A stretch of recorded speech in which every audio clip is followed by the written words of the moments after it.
আর্থিক খাত কিছুটা জটিল সময় পার করছে বলে মন্তব্য করেছেন অর্থমন্ত্রী আমির খসরু মাহমুদ চৌধুরী।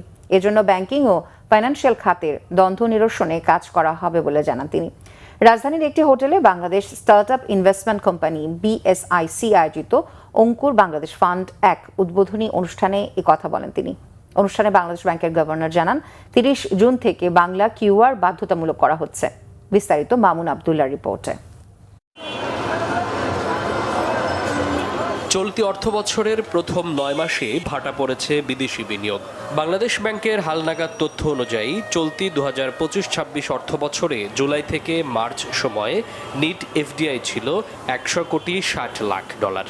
গত 2024-25 অর্থবছরের একই সময়ে যা ছিল $131,60,00,000। এই প্রেক্ষাপটে দেশে নতুন উদ্যোক্তা তৈরিতে অন্তর্বর্তী সরকারের সময় একসঙ্গে কাজ করার উদ্যোগ নেয় দেশের ব্যাংকগুলো। সম্প্রতি 39টি ব্যাংক মিলে তৈরি করে নতুন ভেঞ্চার ক্যাপিটাল কোম্পানি। নতুন উদ্যোক্তাদের ঋণ দিতে মঙ্গলবার উদ্বোধন করা হয় প্রথম 425 কোটি টাকার ফান্ড 1। আগামীতে নতুন উদ্যোক্তা তৈরিতে ব্যাংকগুলোকে সহায়তার আহ্বান জানান বাংলাদেশ ব্যাংকের গভর্নর। কথা বলেন ক্যাশলেস সোসাইটি গঠনে কেন্দ্রীয় ব্যাংকের উদ্যোগ নিয়েও।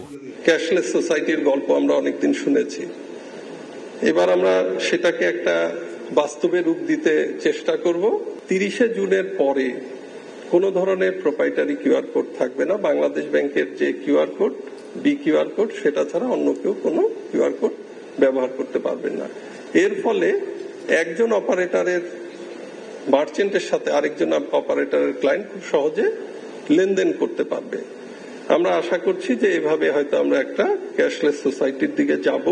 আর্থিক খাতের বর্তমান অবস্থা সম্পর্কে কথা বলেন অর্থমন্ত্রী। জানান এ খাতে কোনো রাজনৈতিক হস্তক্ষেপ করবে না সরকার।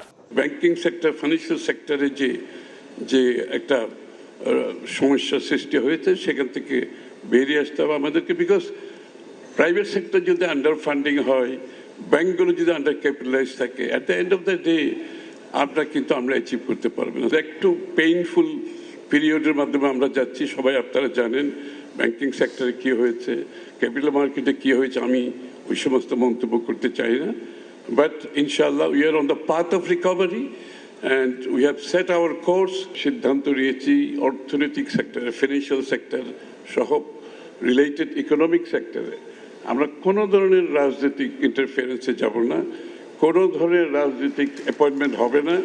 এই উদ্যোগের মাধ্যমে তরুণ উদ্যোক্তারা সহজে অর্থায়নের সুযোগ পাবে এবং নতুন কর্মসংস্থান সৃষ্টি হবে বলে জানান অর্থমন্ত্রী।